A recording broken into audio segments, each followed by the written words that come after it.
someone you don't want to see, there's something known as a 10-second rule. You have 10 seconds to either hide, pretend you don't see them, or suck it up and say, hi.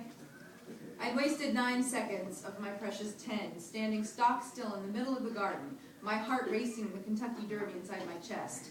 I wanted to run. You could definitely lump that into the hiding category, but shock had bolted me to the walkway. My feet stuck to the brickwork like they'd been superglued there. As the final second came and went, I cringed, realizing I was screwed. I hadn't managed to make an exit, so now I was going to have to endure the suck it up and say, hi option. Ugh. I was trapped in one of the myriad sculpture gardens that graced the Haunted Hearts Castle. They all had specific. I just want to take a moment to say that the Haunted Hearts Castle is my lame attempt at hiding the Hearst Castle. Anyway, so they all had specific names, but since they looked pretty much the same to me, I had no idea which one I'd stumbled into. So it wasn't like I could pretend I didn't see him as he stood by the edge of the garden, looking out at the vista that lay 1,000 feet below him. The brilliant sapphire jewel tone of the Pacific Ocean edged with silver where waves crested and broke across the sandy lip of the beach.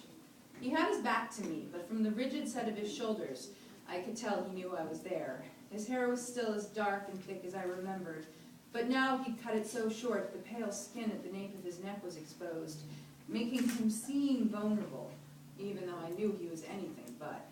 He was wearing an untucked white button-down shirt and a pair of loose khakis rolled up at the ankle. But my imagination immediately took liberties where Daniel, the former Devil's protege, was concerned. And instead, I saw him the way I remembered him best. Sprawled naked as a jaybird across the bed of my old Battery Park City apartment, a wry, seductive grin inked across his face. See, I read the naughtiness. We'd spent enough time together that I knew every curve of his body, every hard place where muscle met bone and sinew. Oh, this is naughty. I didn't think there was that much naughty in it, but apparently every inch of him, and in the privacy of my dreams, I still did. Daniel was the man whose very name made me want to cry because I'd loved him, then lost him without even really meaning to. He was my big love. I knew that in my heart, and I fucked it up by letting some... This is I forgot. It's been a while, guys. Aunt Beverly, cover your ears.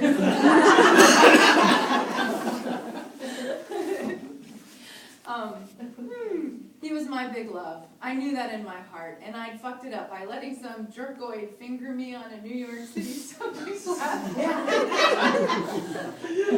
has never happened to me in real life. I swear to God. Somebody asked me that in a sign, they're like, so is this for real life? I'm like, no. It's just my sick mind. I know it sounds crass. And it was. But it was the truth. I'd been scared of the magnitude of our relationship, had even, out of fear, pushed him away. And then I'd done the one thing he could never forgive. I'd cheated. Therein lay my dilemma.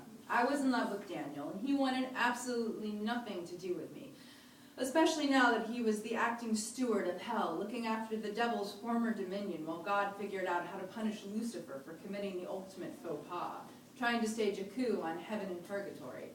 My friends and I, including Daniel, had foiled the devil's plot, but during the course of the endeavor, I'd lost a number of people I loved, including my man.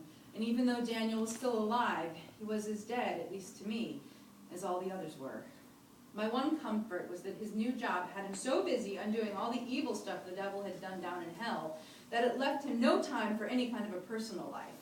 This important piece of info I'd wheedled out of Runt, whose father, Cerberus, had been granted the position hand to the steward of hell for his part in helping to unravel the devil's nefarious plans. And if anyone knew what Daniel was up to these days, it was him. How you doing, Cal? While I'd been mentally undressing him, Daniel had turned around, and the effect he had on my heart was devastating. My breath caught in my throat, so it was all I could do to gurgle a strangled, hi, Daniel, back at him. That was a bad strangled gurgle. Though the sun was still out, its last rays keeping the night at bay, I felt frozen in place by the intensity of his gaze. Paul Newman eyes, my mother had called them when she'd first gotten a look at Daniel's ice blue peepers. To my surprise, she'd given me a sly wink of approval, something I'd rarely gotten from her in the past, and would be even more hard-pressed